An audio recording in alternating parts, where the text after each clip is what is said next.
It's funny, I think now about the things I got made fun of when I was younger, and fast forward, those are the things I'm the most celebrated for. So when I, talk to fans of mine who are younger, in their teenage years, I remind them to pay attention to the things that people make fun of them for, because they may end up being their superpowers.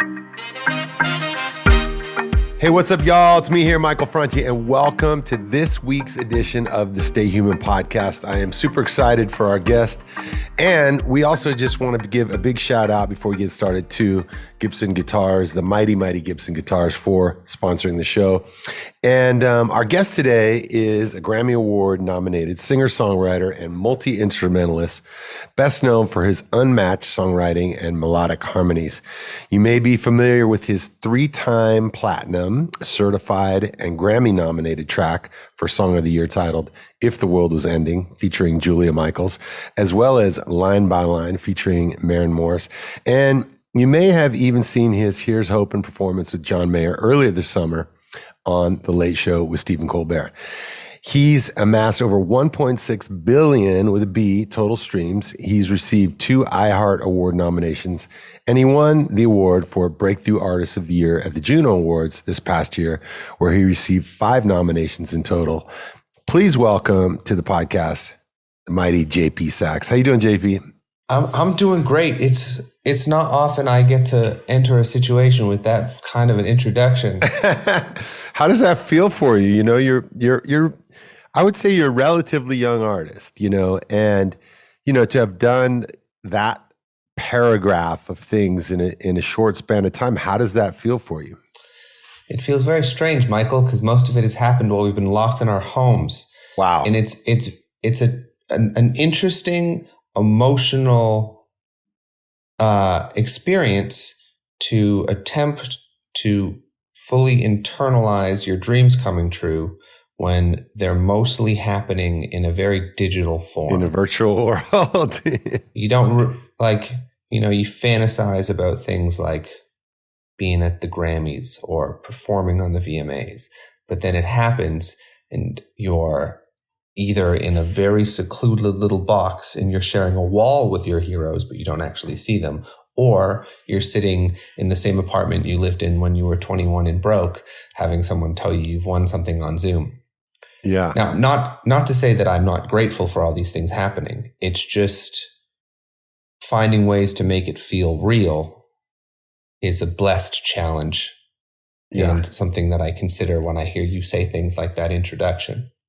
It's a trip. I remember I'd been making music for a long time, for 22 years before we ever had a song in the top 10. And I remember being in a car, driving down the street in LA and hearing my song come on the radio for the first time. It was on one of those shows where they do like a pump it or dump it kind of thing. And they were like, yeah, this song has won for 4 weeks straight. And is there another song? And then being able to like do shows where suddenly like you felt this spike in the audience where you were first playing for 300 people, now you're playing for 3,000 or whatever. And being able to, visualize it and have people come up to you and shake your hand and say, hey, I really like your music, or I love what you do. Have you been able to like feel that at all? Like be out in the street or being able to do concerts for people in person? Have you? Yes, I have a little bit. We got our tour in right between Delta and Omicron, right in that kind of sweet spot in between. We were able to get out on the road and do 3/4 of the tour. Quick note on something you said a second ago when you mentioned hearing your song on like a pump it or dump it situation on the radio. Yeah. They do those on Twitter now. Yeah. Where like they pin you up against other records. And it always gives me anxiety because it always is up against people I genuinely love. Yeah. And I've always had a distaste for the competitive elements of our career. I find them useless to me personally. I really don't like. I think music is a team sport, but I don't think it's a competitive sport. It's like team solitaire. No one has to lose for you to win. Yeah. Well, you're someone who writes from an emotional place, and how do you quantify that? How do you, decide that this one feeling that I have is more important or better or numerically got more love than, or more, streams or clicks than some other feeling that I had. When you approach writing a song, do you ever think about that? Or do you think like, oh man, this is going to get a lot of clicks? Or do you think, how am I tapping into what's going on in my life? Yeah, I mean, I have trouble with the idea of how do I make something relatable to other people, because truth is, as much as I can try to, I'll never really understand what it feels like to be a different person. Yeah. But luckily, I'm entirely basic. And most of my human experience, I would imagine, is quite similar to most of everybody else's, especially when we're talking about things like love and loss and insecurity and vulnerability and, things that are pretty universal. So I don't really think about whether something's going to feel real to somebody else. I just try and match the song to the emotion in my own body. And if the song can put an emotion into my body that is very similar, if not exactly the same as the emotion I'm having from whatever part of my life that I'm writing about, then I have to trust that the song is going to do a similar thing for other people who aren't all that different from me. Yeah. How did you grow up, or where did you grow up, and what was your family like? I grew up in Canada. Most of my childhood was in a very small town called King City, which is about 45 minutes north of Toronto. I think population like 10,000 when I was there. May have grown a bit since then, but real small town. And I'm an only child. My parents had me in their 40s. All that to say is that equation makes for a lot of time alone as a kid. Like a lot of time alone. I think it's, a huge part of the reason community means so much to me now is when you don't have a big family, you got to kind of make a family out of your friends. And music has done that for me since I was 16 years old. And I'm eternally grateful for the world that music has given me, because a shy only child at 16 didn't really know how to make friends without it. What did your family do? What did your parents do for a living? My dad is a photographer. My dad has had a lot of jobs throughout my upbringing. He did a bunch of different things, but photography, I would say, is the thing that he loves the most. He owned an art gallery in the 70s. And then, my mom was a teacher and had an amazing life and traveled all over the world teaching English and Spanish and Hungarian. Wow. I grew up in a teacher's house too. My mom was also a teacher. She taught primary education in public schools for 30 plus years, and my father was a professor. He taught mathematics and statistics and epidemiology, and so I grew up in this super academic household. But I was not that kid at all. I was like kind of the anti-academia kid. And I always struggled with it. I struggled in school. Me too. And I felt pressure like growing up from my parents, because I grew up in such an academic household. Unlike you, I had a lot of brothers and sisters. There was 5 of us total. And so I always felt this pressure of like, oh man, my brothers and sisters are really succeeding in school. I'm not. I'm kind of like the weird kid in this house. And I'm just wondering what it was like for you, both in terms of being, academic, but also being the only kid and maybe not having those people in your house to compare to or to guide you in some way.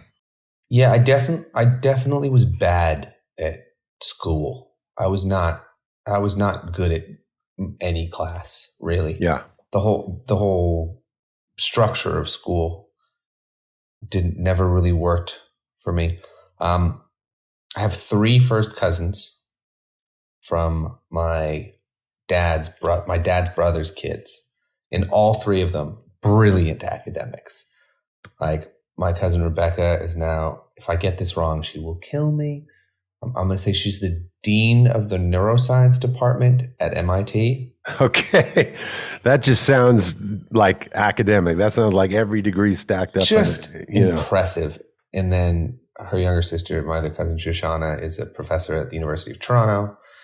And my other cousin David is works in finance, all things that required doing well in school, going to university, which I didn't do. But I think it helped that my grandfather was a classical cellist who had built a pretty illustrious career in music. That even though I didn't go into classical music, I had one point of reference on how becoming a musician wouldn't ruin your life. And I think that was extremely helpful, because I think something a lot of our colleagues go through is that moment in their youth or whenever it is, that moment that they have to convince the people who care about them that they're not making a really critical error by making music for a living. Yeah. And having a grandfather who had like won a Grammy and toured around the world and had been very successful in music made it a little bit easier to convince people that I wasn't ruining my life. And did it convince you too, not just the other people around you, but was it something to you like, Grandpa did this, maybe I could, kind of have a run at this? For better or for worse, I've never been very pragmatic about my career. Like even Probably when I moved better. to LA, I think so. Like even when I moved to LA at 19, like I wasn't, I should have been more scared than I was. Like I was sleeping in my car. I didn't know anyone. I was like, when I got tired of sleeping in my car, I'd go on Airbnb and try and find the cheapest places I could find. But it always seemed like more of an adventure than it was a risk.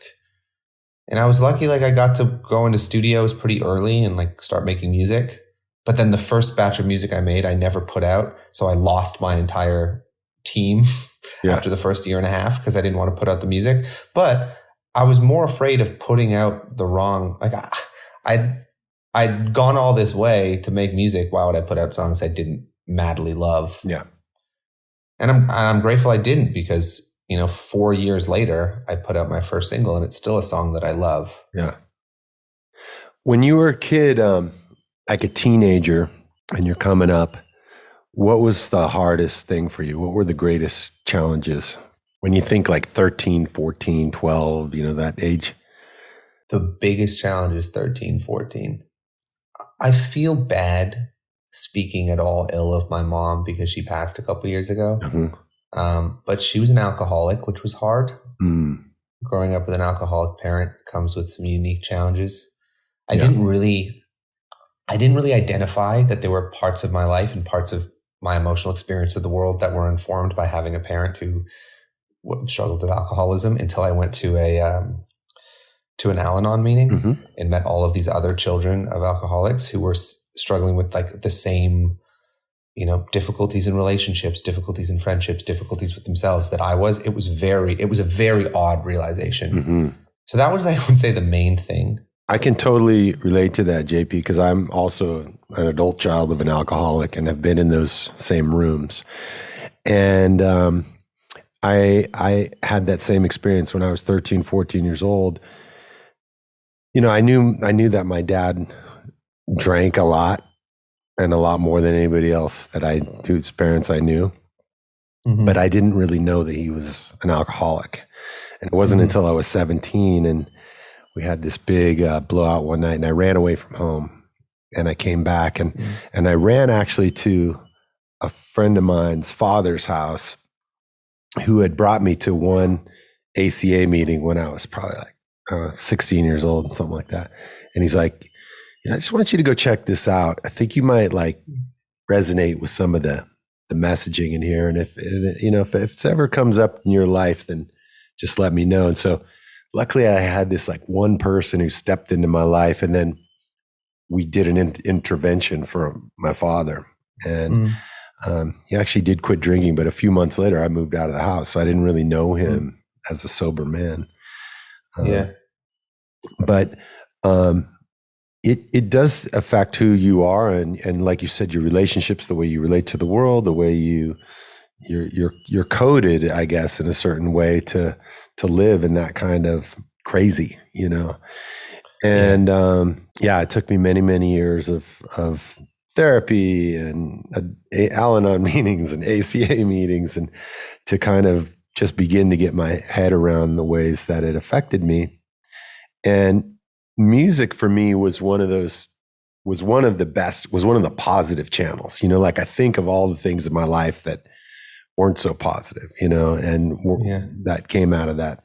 But music was one of the things, because when I was a kid and I was going through a rough time, I'd put my headphones on and I'd listen to music, and whatever was going on in the next room with my parents I would be able to at least not have to deal with in those moments. How was it for you, growing up at that time? At what point did music like start to become, not just say maybe something you played, but when did it really like start to hit your soul? Yeah, I mean, I think it was the first place I ever understood what it meant to have a relationship with myself, especially like at an upright piano, because the piano was my first instrument. Like, there's something so interactive about playing an upright piano, because the sound is just coming right back at you. Right at your face. It's like with a grand, you're playing outwards. With a guitar, you're playing outwards. It's unique in that sense that you're playing to yourself. Yeah. With an upright piano. And I didn't know that I was finding a form of meditation or finding a version of communicating with myself. But, when I would sit down at the piano and like play for 3 hours straight, just like improvising, just playing, like, that's what I was doing. That's what I was learning how to do. That's why it felt so fulfilling. And that turned into, the first songs I ever wrote, trying to understand what it meant to be myself. What age were you at that point? I was like 16. Mm-hmm. At that time, like, I didn't have many versions of confidence around me that looked like the version of confidence I would ultimately find for myself. Yeah. Because, I went to a really small school, and, being confident, especially as a man, meant like being great at sports, being like, I don't know, working out a lot, getting lots of girls, being quick to a joke to make fun of somebody, never really showing any kind of weakness or vulnerability whatsoever. Certainly not talking about your feelings. And, for me, who I was naturally didn't seem to line up with how anyone found their sense of confidence around me. So I was shy. I didn't feel confident, and I got made, it's funny. I think now about the things I got made fun of when I was younger. It was being a singer, being really sensitive, and being a ginger. And fast forward, I don't know, 10, 15 years, those are the things I'm the most celebrated for. Yeah. I'm celebrated for being a sensitive singing ginger.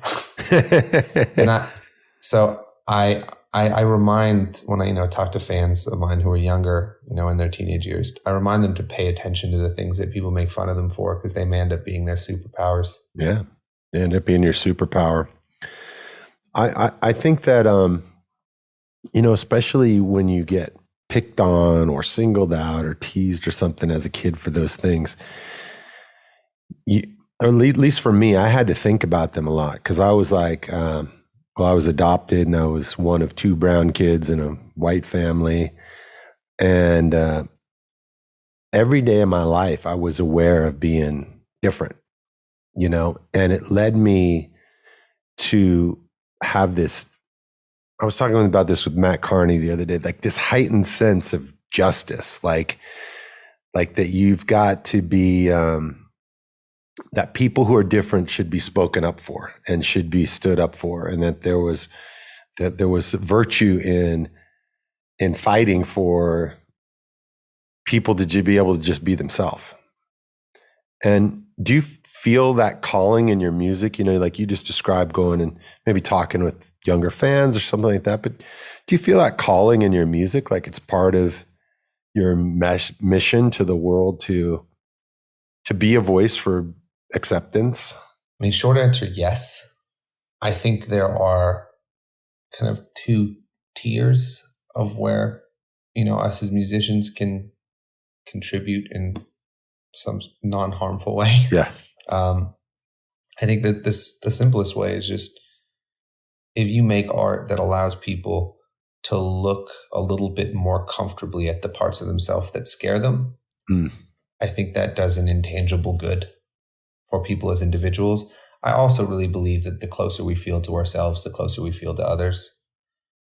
So it's been a cool thing to see at shows, like this music that I've made from the most private, often lonely moments in my life that have probably reached a lot of my fans in private, lonely moments of their life.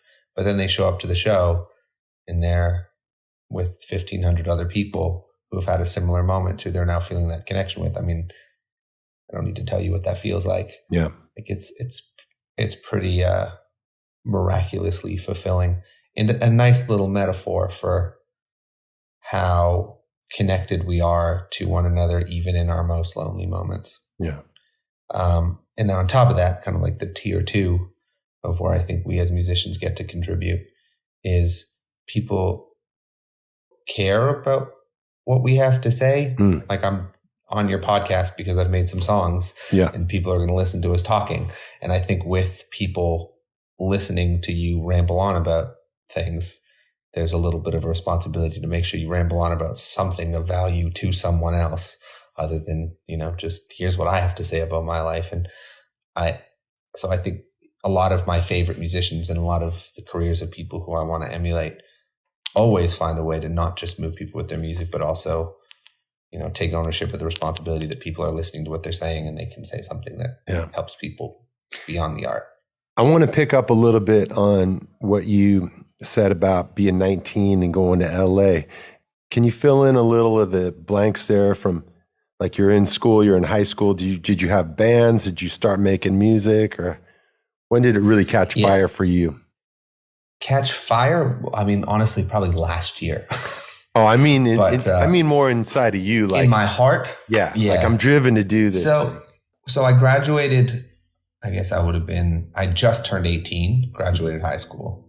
Barely. Like, honestly, I shouldn't have graduated high school. I just had a math teacher, shout out to Mr. Moorlag, who decided that it wasn't worth failing me in math class. So he gave me a 51 and I graduated with a D+ average in my senior year. I told my parents I was going to take a year off before applying to colleges. I guess we are in year off 10 now. Mm-hmm. But that first year I wanted to travel. So in high school, I had gotten to do some traveling because I had worked with an NGO. So I had met some people in parts of the world that I hadn't spent much time on and decided that I would go. So I spent 3 months in East Africa right after graduating high school and got back from that trip like really gung-ho on my, I'm going to save the world high horse. And it was so wide-eyed and naive and youthful. And it's just like ignorant idealism. And like part of me looks at that kid and is like, God, that's embarrassing how oversimplified everything seemed. And part of me is like, I miss it. I miss the lack of cynicism. So, and then after that trip, I was doing projects with friends in Toronto. We were putting on different charity shows, and we had started this little organization together, and we were raising money for different causes and, connecting activism and art in all kinds of ways. It was just very passionate, fulfilling time in my life. And I thought that's what I was going to do. I was just going to build this with my friends. And around that time, I was given the opportunity to come to Los Angeles because I'd covered a song by Alan Stone. And the producer of that song and Alan reached out to me and were like, we loved your cover, like, want to come to LA and like write some songs. So I was going to say no. And my buddy Scott, who I was working on those charity projects with in Toronto, was like, we are hitting a ceiling on what we can do with these concerts, these benefit concerts we're putting on. Because, we've got 40, 50 artists in Toronto who are all like putting on these concerts. We're raising money for different causes, but no one has more than 200-300 fans, and they're mostly their friends and family. Like, what we need to move this to the next level is an artist who has more, can make more of an impact. Like, you have an opportunity to go become that artist. Like, what are you doing here? Like, go to LA, you idiot. I think might have been his words with more expletives in them. So I did. And even though that wasn't the opportunity that became the thing, I'm certainly glad I did. And then he went on to become an environmental defense lawyer who sues companies who mess up the environment in Canada, just being a superhero. But yeah, that's was the moment when I when I went all in on music. Yeah. So when you arrived in LA, did you have any kind of a roadmap, like a phone number to call or a person to go see or somebody, or did you just kind of like show up and be like, what do I do? So I had fourth cousins who I bought a car from for like $500. It was a 1994 Chrysler LeBaron, and I slept in it for like a few months. And then I called my great aunt in Toronto because she always used to talk to me about like how we had family all over the world. And I was like, hey, do I have any family on my dad's side, like in Los Angeles or anywhere near here? Because like I'm not sure how much longer I could sleep in my car. And it turned out I had fourth cousins on the other side of the family who lived in Topanga Canyon, who let me live there for 2 months while I looked for an apartment. And then one of my best friends from Toronto was looking to move to LA as an actor. And he and I found this one bedroom that we shared in Koreatown. And I was just playing at open mics and making music. And as I said, it always felt more like an adventure than a risk. And I got involved in the poetry scene, which became like my first real community in LA. And sort of slowly but surely like found different random opportunities that led me to songwriting and my artistry and everything that led me to now. So when you made your first record or your first recordings, like, and you were thinking like, this is it, but then you were describing before how you kind of backpedaled on it. We're like, man, I'm not totally feeling this. Did you find something after that was like, aha? Did you have like an aha moment? Like, okay, this is a sound. This is a way that I feel like I could make a dent out there. Yeah, it took a little while. I mean, there are definitely artists who know how to confidently express themselves at 20, 21, 22. I mean, there's artists who know how to do it at 17. Mm-hmm. I was not one of those people. I didn't know how to confidently express myself yet. I knew how to make a song, but I didn't really know how to be myself in a song yet. Mm-hmm. It still felt like I was doing covers, even though I was writing them. Mm-hmm. So when I stepped away from that first artist project, I guess I was probably like 21. And then a few months later, I was singing at a poetry open mic. And this dude comes up to me after and he says like, yo, I like really loved the song you sang. Like, I would love to introduce you to a friend of mine. He's a producer. That guy who came up to me, his name's JD. He's still one of my closest friends, and he's now a coach for the Detroit Pistons. Shout out to JD. Love him. Right on. And he introduced me to a guy named Chris, also still one of my best friends, who now, in a very fun full circle moment, is now working at my record label. But at the time, he was a producer signed to Babyface. And we did a session, and then he asked me back the next day, and he brought Kenny into the session, Babyface, to finish the song with us. And then they thought I was doing something worthwhile. And then they kind of welcomed me into the ecosystem of their studio. And then I spent 2.5 years at Babyface's studio learning how to write songs from some incredible songwriters, wow, incredible producers. And that was like one of the greatest blessings of my career, because there are so many different worlds you can fall into in Los Angeles, different groups of producers, different songwriters, as you know, and degrees of supportive. And these were just the most loving, generous, compassionate people who looked out for me really, really hard. Wow. And I learned, that's where I like learned what it meant to be a songwriter, and had, was able to sustain myself just with songs and music. And then a couple years after that, I was 24 when I put out my first ever single as an artist. And which song was that? The first song I ever put out was called Changed. And I wrote it during that time of my life when I was working under Babyface and started messing around with my own records again. And Changed was the first song I had written. It was a song called Changed and a song called The Few Things. And I'd written those two, and I thought, like, that feels like me in a song. And they were the first times that had ever happened. And I was like, okay, I'm ready to do my own thing now. That's a pretty, I gotta say, an amazing journey from, being in a little town to just, hopping in a car and kind of, it's the John Mellencamp, like, rock and roll dream. And yet it's impossible for somebody who doesn't understand how rare that is. I mean, like for the world, like I think like a lot, like when you hear people on the radio or when you see artists, like they're all the ones who won, you know, and along the way, there are many who never get there or never figure it out or who find something else to do in their life or whatever. And it's rare that to have somebody have a mentorship like you had. And do you feel at this point in your career like you want to mentor other people, or is that further down the line for you? Do you feel like, or how does that play into you? Yeah, I mean, I think there's this really cool thing happening in songwriting in 2022 that wasn't happening as much 6 years ago. Yeah, when I was starting to like get into songwriting, where telling the truth about yourself, like being a little bit more exposed in your writing, is becoming a lot more common.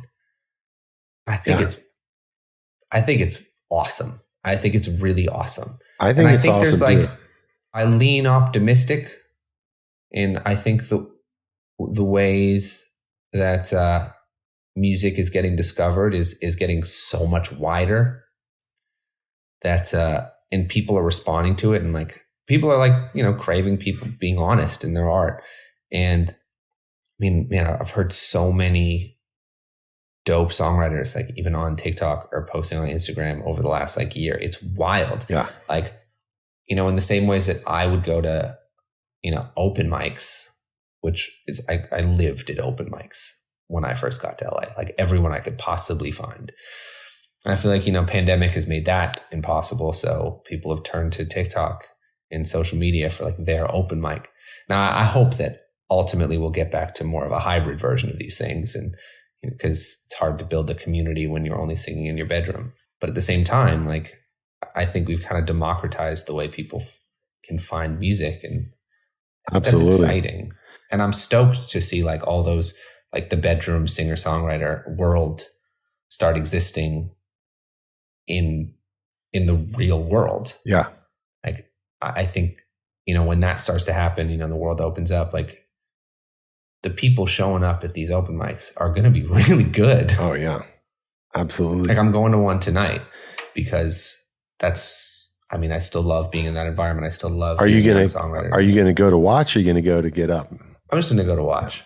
I went to one a couple nights ago, and it was great. It was interesting because you described how you met the guy at this spoken word, but you like a spoken word open mic, but you got up and sang a song. Like a lot of times that environment is tricky. Like if you go into a singing spoken open mic and you try to go up and do just like a spoken word piece, it doesn't always go over well.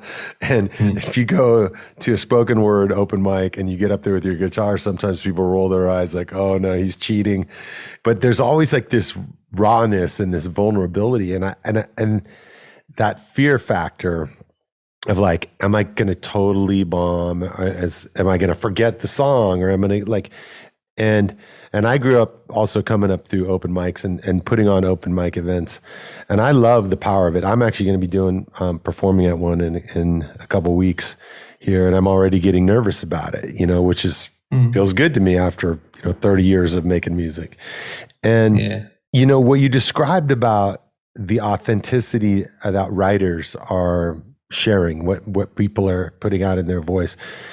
It's the best part for me, or the thing that I like about that the most, is that it's genre defying. Because I mean, there was a time when like you had a choice, like you could be in a boy band or you could be like in a metal band, and there wasn't like a whole lot in between. Maybe like you could be in a rap group or whatever. And it was so compartmentalized. But what I hear in your music is, first of all, that intimacy and that sense of just bearing your heart and saying what you have to say. But also I hear that hip hop flow in the way that you bounce your lyrics. I hear that musicianship in the chord progressions and the structure. And it's really unique. Like what you do is very, very it's your music. It defies genres. how do you grow? Like when you sit down now and you go, well, I've done this. Do you think about that? Like, what am I going to do next? Is it like, am I going to add, am I going to play with an orchestra? I'm going to like make a film. Am I going to like, how do you approach it? Yeah, I've always, I guess right now I'm thinking about it more as an uncovering than a creating process. Uh-huh. I don't know exactly how to say that, but like, when you get into a session, you sit down at an instrument, you start writing, you start singing, like you don't really, if you try and come up with what's supposed to come out first, it's usually worse. Whereas if you just kind of, open that creative door and see what happens. Like, so that's what I've been doing, sort of making album 2. It's just sort of showing up creatively and openly and seeing what happens and recognizing that like, it's the creative process is 1,000 little moments of, choosing your taste. Does that lyric make me feel something? Does that chord change make me feel something? Does that melody make me feel something? It happens like every few seconds. You're sort of making choices based on what you respond to as an artist. So for me, that's rooted in a lot of different worlds. Maybe I respond to a melody because it reminds me of one of my favorite Spanish songs. Or maybe I respond to a melody because it reminds, or a lyric idea because it reminds me of a feeling I got from a poet I used to listen to in like 2015. Or maybe it like, whatever it may be. But like those things don't happen consciously. I think it's sort of just this cool symbiotic world you enter and you just start making things. And sometimes it's BS. Like sometimes nothing good comes of it, but that's why, you can't judge your ability to write a song on the song you have written that day. If I tried to stop myself from writing something bad, I would stop myself from writing everything. I got 2 more questions for you, JP. If the World Was Ending, it became a hit, like you said, during the pandemic. And every time I heard that song, I was like, was this written like during the pandemic? Because it's a song that's, for a lot of us, we have felt like this sense of the world that we know, at least, is ending. And we're going through this super challenging time. It's causing people to really look into their heart of how they want to show up for the relationships in their life, for their own health, for the health of the planet, for, economies, for everything. And it really described, to me at least, the challenges of this time and how people come together when we're in this pain that we're living in right now. And when did you write it? Was it written for this time, or was it just something that came? July 20th, 2019. Okay. Was the day we finished the song.